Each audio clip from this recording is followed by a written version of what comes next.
A quiet conversation could be heard through the closed door. Gavin stood outside, waiting patiently.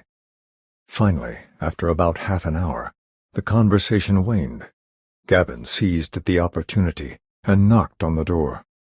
"Enter," a gruff male voice commanded from the inside. Gavin opened the door and let himself in. A young man in an NW Bureau uniform, holding a report, nodded at Gavin as he entered, and continued to silently peruse the documents. "Don't mind him. Please continue." The other person in the office was Gavin's father.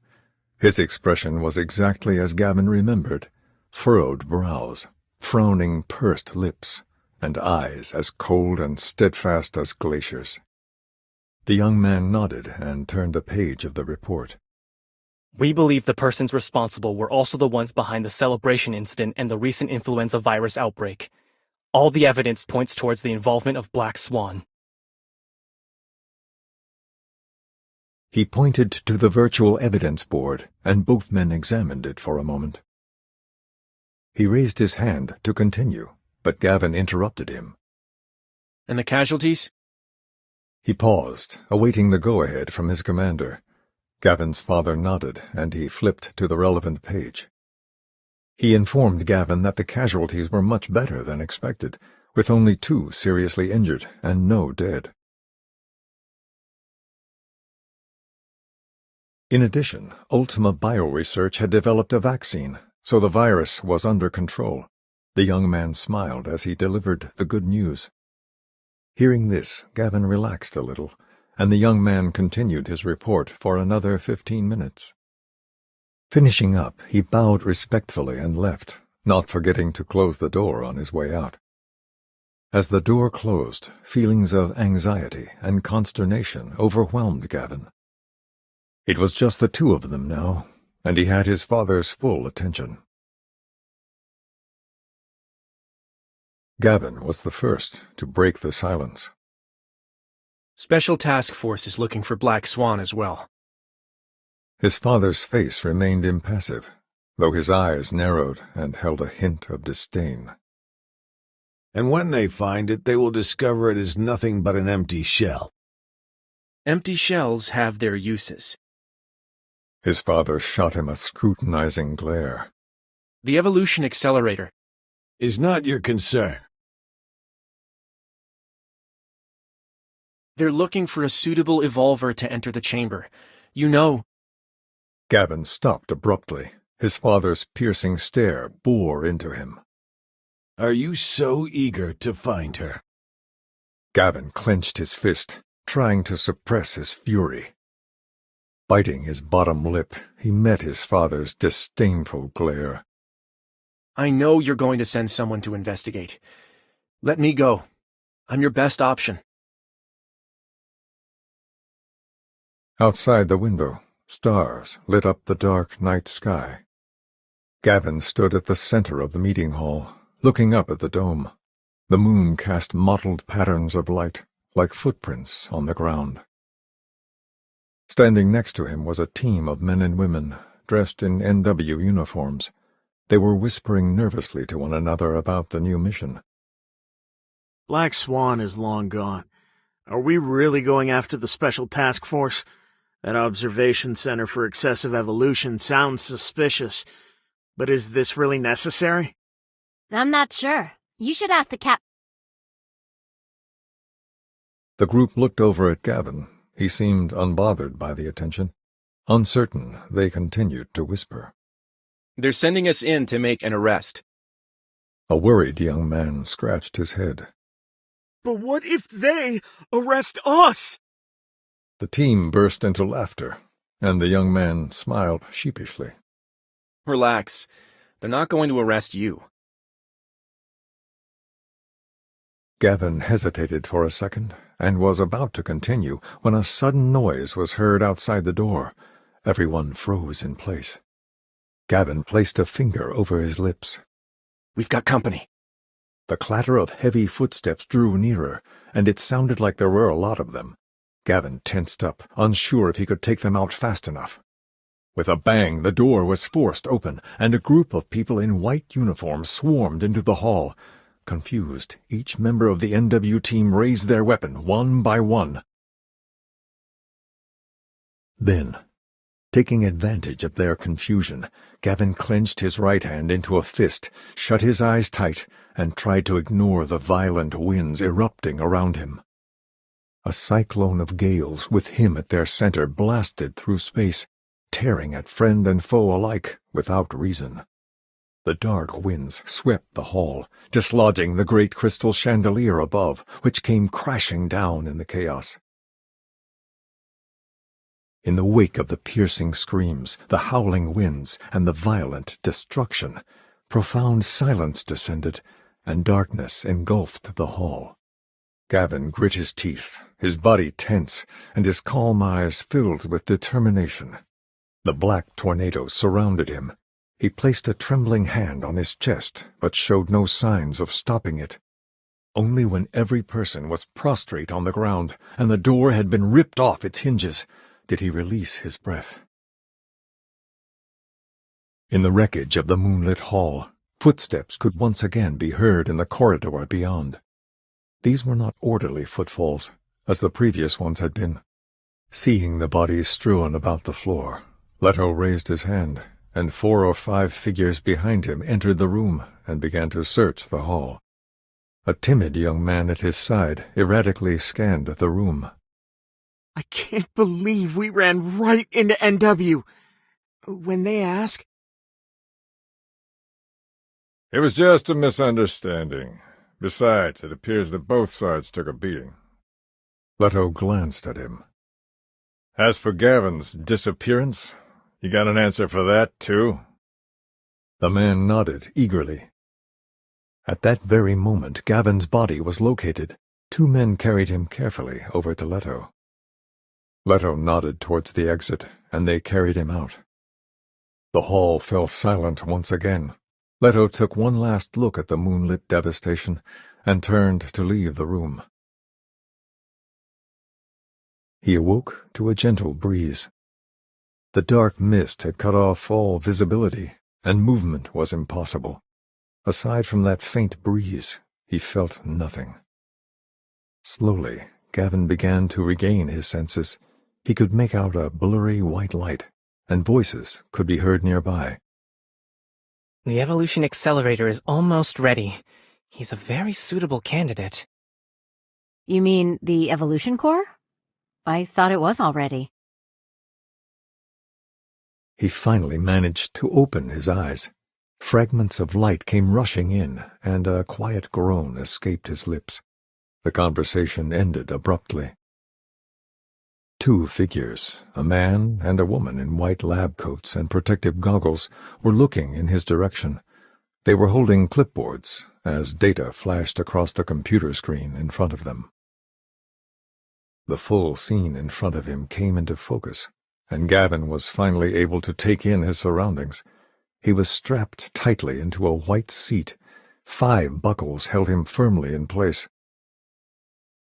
He tried to move his head, but found that something was locked around his throat. The man in the lab coat cautiously approached.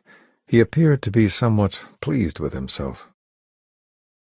He stood in front of Gavin, blocking his line of sight. Peering down at him condescendingly, he poked the device around Gavin's neck, cocking his head curiously. Gavin frowned and turned his head violently to one side, pushing the man's hand away. Awake already? Another needle! The woman approached with a vial and syringe. Following her movements, Gavin could clearly see what was on the table. Next to the serum was a computer compiling data and a pile of papers, on top of which lay a photo of his very own black glove. You... Before he could finish, the needle was inserted into his neck, and the icy, cold serum entered his bloodstream, numbing the pain and dulling his mind. In his confusion, Gavin saw the 2 figures approach again and examine the device on his neck, muttering softly. Their voices became muffled as his mind drifted further and further away. Everything became surreal, submerged in a thick fog which parted to reveal different scenes from his past. He saw a girl clutching a textbook hurrying down a corridor. Leaning against a tree, he watched her disappear into the distance. He watched himself place a bracelet in her hand. The golden ginkgo leaf dangled from her slender wrist. He saw her tears. Her outstretched hand reached for him as she begged him not to leave her. Finally, all the images combined into one, and he saw himself standing at the center of a control room, staring intently at his father. I have to go.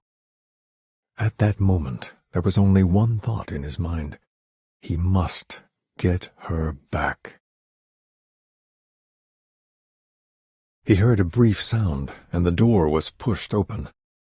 Gavin did not bother to see who it was. He sat on the edge of the bed in silence. 2 pairs of black boots appeared in his line of sight. The observers cuffed him and half pushed, half dragged him out of the room. It had been 3 months since Gavin had arrived at the Special Task Force's observation center. Each week he would undergo 1 eval check, but recently it had increased to 1 check every 3 days. Still, the increased frequency of these checks had afforded him more opportunities to study his surroundings, and at that point he understood the layout pretty well. According to NW Intelligence, the Evolution Accelerator was situated somewhere inside the observation center, though Gavin had yet to discover its location. However, Gavin kept pace with the observer ahead, his eyes fixed firmly on the floor. Many organizations had a tendency to hide their secrets underground, and he wondered if the Special Task Force had fallen into that very trap. He focused his gaze firmly on the ground, as though it could penetrate through to the accelerator. Lost in thought, he accidentally slammed into the observer in front of him. You! The observer cried out in pain and turned around, hurling a fist at Gavin. Gavin's eyes flickered, and he moved his head to one side, avoiding the blow. Instinctually, he lifted his shackled hands, smashing the man in the jaw and knocking him to the floor. The other observer, who had been trailing behind, rushed forward to subdue him. Anticipating the attack, Gavin was about to repeat the same move, but remembered his mission and lowered his guard, allowing the observer to push him to the ground. He had forgotten that he had been fitted with a controller, the contraption around his neck. Rubbing his chin, the first observer stood up, his eyes wary. Freak! Isn't he wearing a suppressor? How did he do that? Maybe the frequency is too low. Turn it up a bit? Leaning in close, the observer adjusted the settings on Gavin's controller and let out a sigh of relief. That should do it. Turned it up all the way. Gavin lay on the floor, their words coming and going, that indescribable noise in his mind growing louder and louder. The noise stretched his nerves to the breaking point, and his breathing became erratic. The pain ate away at him from the inside out. Indistinct figures entered his field of view. Deep within the snow-capped mountains, mechanical arms flailed under constant gunfire. NW troops surrounded him. He began to hear a girl sobbing. Finally, he saw her face. His heart skipped a beat, as though it were held captive. He struggled to breathe. Gavin lay on the bed, looking up at the white ceiling in the darkness. He closed his eyes and quietly listened to the faint vibrations transmitting in his ear. After a faint beep, the stud earring stopped vibrating, and he opened his eyes. Gavin sat up, blinking, and carefully recalled the message he had just received. The first batch of accelerator subjects has been decided. Your name is on the list. It made sense. More frequent evol checks, stricter monitoring. It appeared that the Special Task Force was just about ready. The stud earring made another sound, interrupting his thoughts. It vibrated intermittently for some time. Gavin gathered his wits and focused again on the vibrations, decoding each one in turn. Has been found. Gavin's eyes widened in disbelief. He lightly held his hand to his right ear to confirm the news. Finally, the stud earring stopped vibrating, and the room fell silent. Gavin sat on his bed, dumbfounded, powerful emotions playing across his face. Yes, it was her. In an instant, joy swept all emotions aside. He touched the cold steel of the stud earring to remind himself that he was not dreaming. It was real, and she was not involved in the evolution accelerator trials. In the darkness, Gavin breathed a long sigh of relief. He looked almost vulnerable, his head buried between his legs and his heart beating like a drum. Suddenly, he recalled the things he saw drifting in and out of consciousness that day. Images of the girl fighting alongside him, putting herself in harm's way for his sake. He had no memory of these events, but for some reason they felt very real to him. Perhaps they were drug-induced hallucinations. Or perhaps, whatever the case, he would never let it happen again. He would always stand in front of her, protecting her, guarding her, forever.